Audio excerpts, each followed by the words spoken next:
नमस्कार, मी दत्ता कानवटे. मी सध्या गडचिरोलीच्या जंगलामध्ये फिरतोय आणि सध्या गडचिरोलीच्या जंगलामध्ये बांबू कटाईचा मोसम सुरू झालेला आहे. त्यामुळं आदिवासी जे आहेत ते मोठ्या संख्येने जंगलामध्ये पसरलेले आहेत बांबू कापण्यासाठी. आणि इथे हे बघू शकता की ह्या 3 महिला आहेत ज्या बांबूचं एक जे बेट आहे त्या कापत आहेत. आणि सगळीकडेच हे बांबू कटाई सध्या जंगलभर सुरू झालेली आहे.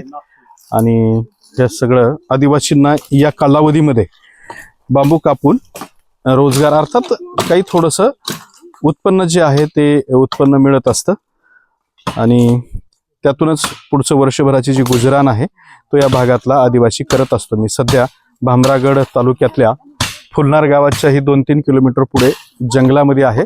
आणि या जंगलामध्ये या महिला या बांबू कापतात. बांबू कापण्यासाठी तसे श्रम जे आहेत ते मोठ्या प्रमाणात लागतात. आणि महिला जे आहेत ते आपली लेकरं बाळं सगळी घेऊन इकडेच या जंगलामध्ये येतात पूर्ण वेळ थांबून. आता हा बघा बांबू इथे जर बघितला ना तर हा बांबू सध्या निसटतोय जो कापलेला होता. आणि तो जो बांबू कापलेला आहे तो बांबू एकमेकांमध्ये चांगलाच अडकलेला असतो. त्यामुळे त्याला तिथून काढणं हे सुद्धा एक कठीण काम असतं आणि तेच सुरू आहे. या ठिकाणी हे लच्छा मिसर आहेत. लच्छा मिसर समोर ज्या कुऱ्हाडीनं झाड तोडत आहेत तिकडं त्या या लच्छामी सरांच्या मिसेस आहेत. सर शाळेत शिकवतात आणि मॅडम इकडे जंगलामध्ये बांबू कटाईचं काम करतात. आपण लच्छामी सरांशी बोलूयात. सर, कसा ह्याच्यातून रोजगार कसा उपलब्ध होतो? सर, रोजगार म्हणजे ते ठेकेदार पद्धतीने म्हणजे ग्रामपंचायत लेवल म्हणजे बसून नाही का रोजीच्या थाई करतात. म्हणजे ठेकेदारांना बोलवून त्यांच्यावर मग लंबा बांबूला किती देत आणि बिंडलला किती देत असं म्हणून विचारतात. मग यावर्षी या कटाईमध्ये लंबाला 125, बिंडलला 125 आणि लंबा वेदूरला 25 रुपये असा एका लंब्या एका लंब्याला. अच्छा. आणि मग तुम्हाला किती मिळतात मग एका सीझन मध्ये पैसे? एका घरात जास्त तोडला तर 40-30 पर्यंत मिळतात. 1000? हो, 1000, 30,000, 40,000 मिळतात. आता आपण या महिलांशी बोलूयात. थोडासा रुको दीदी. थोडा रुको. हे असं बांबू जे आहे ते ओढून बाहेर काढावा लागतो. या महिलांशी बोलूयात. काय नाव आहे दीदी तुमचं? सुनीता. स्कूल गई थी क्या आपको? शाळा नाही.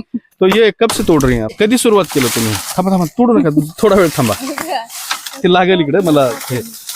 कधी का सकाळी किती वाजता सुरू करता? 8 वाजता. आणि संध्याकाळी कधी संपवता? 4-5. मग हे किती कापता दिवसभरात तुम्ही? बरं, आपण त्या ताईला विचारूयात. हे कठीण परिसरामधलं हे बांबूंचं. ताई, किती कापता दिवसभरात बांबू? लंबा 20-30. हा. छोटा लक्षात नाही. बंडल मध्ये सांगा ना, किती बंडल? 10 बंडल. आणि मोठे जे असतात ते 20-30 तोडतात दिवसभरामध्ये. आणि सगळं ओढून काढायचं वगैरे असतं. मग इकडे जंगली प्राणी वगैरे असं काही भीती नाही? लागते पण आता काम करतात. तर हे सगळं बघा, इकडे हे बांबूचं बेट आहे. या 3च महिलांनी हे सगळं बांबूचं बेट जे आहे ते तोडलेलं आहे. आणि यातून त्यांना रोजगार जो आहे तो उपलब्ध होत असतो. आणि रोजगाराचं हे एक वेगळं अशा स्वरूपाचं माध्यम बांबू कापून यांना मिळत असतं. इकडे समोर हा ढीग जो आहे तो बांबू कापून या ठिकाणी लावलेला आहे. थोड्या वेळानंतर याच्या मोळ्या ज्या आहेत त्या बांधल्या जातात आणि समोर रस्त्यावरती नेऊन या महिला टाकतात. आणि तिथून मग ट्रॅक्टर किंवा ट्रकच्या माध्यमातून पुढे डेपोवर जातात. आणि डेपोवरून याचा लिलाव होतो. लिलावातून आलेला पैसा या कुटुंबांना मिळतो आणि त्यातून यांचा उदरनिर्वाह करायला काही थोडासा पैसा सुद्धा उपलब्ध होतो. अशी ही बांबू कटाई आहे.